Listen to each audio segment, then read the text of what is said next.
আসসালামু আলাইকুম, সবাই আশা করি ভালো আছেন। আজকে গুরুত্বপূর্ণ একটা বিষয় নিয়ে আলোচনা করব।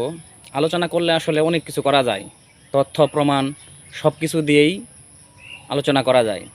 কিন্তু বাংলাদেশের মতো প্রেক্ষাপটে আপনি সঠিক কথা বলবেন, দেশদ্রোহী মামলা পড়বে, আইসিটি মামলা দিবে, বিভিন্ন ধরনের হত্যা মামলা দিবে, নাশকতা মামলা দিবে, জ্বালাও পোড়া মামলা দিবে, অনেক কিছু করে আপনাকে জেলে ঢোকাবে। এই হলো অবস্থা।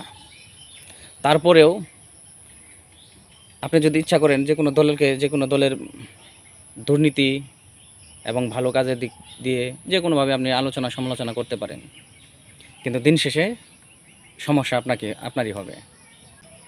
সেটা হলো, আমি একটা দলের কথা বলি, সেই দলের আপনার ভালো দিক আছে, খারাপ দিক আছে।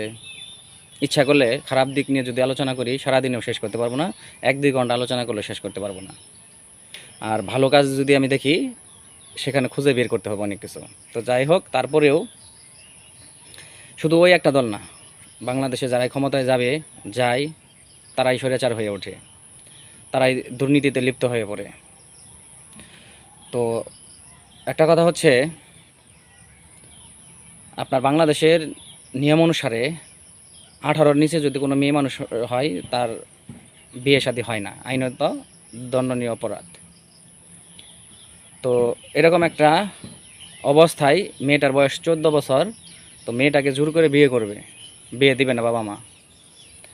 তো তখন সেই দলের একটা লোক সেই মেয়ের বাবাকে বাড়ি থেকে তুলে নিয়ে এসে পিটিয়ে হত্যা করে। দেখছেন বর্তমান অবস্থায় কি?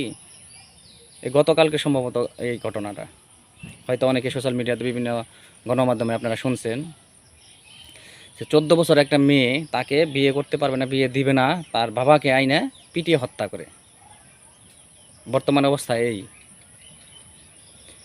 তো এরকমই হচ্ছে, জোর যার মুলুক তার, এরকমই হচ্ছে। কেউ ক্ষমতার জন্য পাগল, কেউ টাকার জন্য পাগল, কেউ বিভিন্ন বিষয়ের জন্য। এই হলো পরিস্থিতি। তো সেজন্যই মানুষ বলে, আপনি 5 আগস্টের অবস্থান থেকে এখন অবস্থান থেকে আপনি দেখেন যে আগেই ভালো ছিল না বর্তমানে ভালোভাবে চলতেছে। এখন যদি আমি বলি যে আগের থেকে আগেই ভালো ছিল, তো এখন অনেকেই বলবেন আমি অমুকের দালাল, তমুকের দালাল, সঠিক কথা বললে আমি দালাল। আগে একটা সময় একটা সরকার ছিল, তখন বিভিন্ন ট্যাগ দিত, এখনও ঠিক এই সেমভাবেই বিভিন্ন ট্যাগ লাগানো হয়।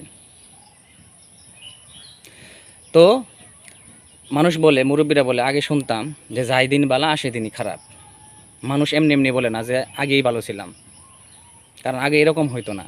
এখন বর্তমানে যেভাবে মব জাস্টিস, একজনকে হত্যা করা, পিটিয়ে মারা, আইনের আওতায় গেছে, সেখানে ডিম নিক্ষেপ করা, সেখানে আঘাত করা, সেখানে লাথি মারা, এবং একটা দলের পক্ষে আইনের পক্ষে যে খাটবে, আইনজীবীকে সেখানে দাঁড়া করানো দেওয়া যাবে না, এ করা যাবে না, সেই করা যাবে না, ইত্যাদি হচ্ছে। কী করবেন আপনি? কিচ্ছু করার নাই। তো 14 বছর একটা মেয়ে বিয়ে দেবে না, তার বাবাকে পিটিয়ে হত্যা করে। একবার ভেবে দেখছেন? তো সে দলটার নাম আমার মুখ থেকে বলবো না, কারণ আমার মুখ থেকে বললে হয়তো অনেকেরই এখানে অ্যালার্জি হতে পারে, বিভিন্ন ট্যাগ লাগাইতে পারেন, কিংবা আমাকে হয়তো বিভিন্নভাবে মামলা দিতে পারেন।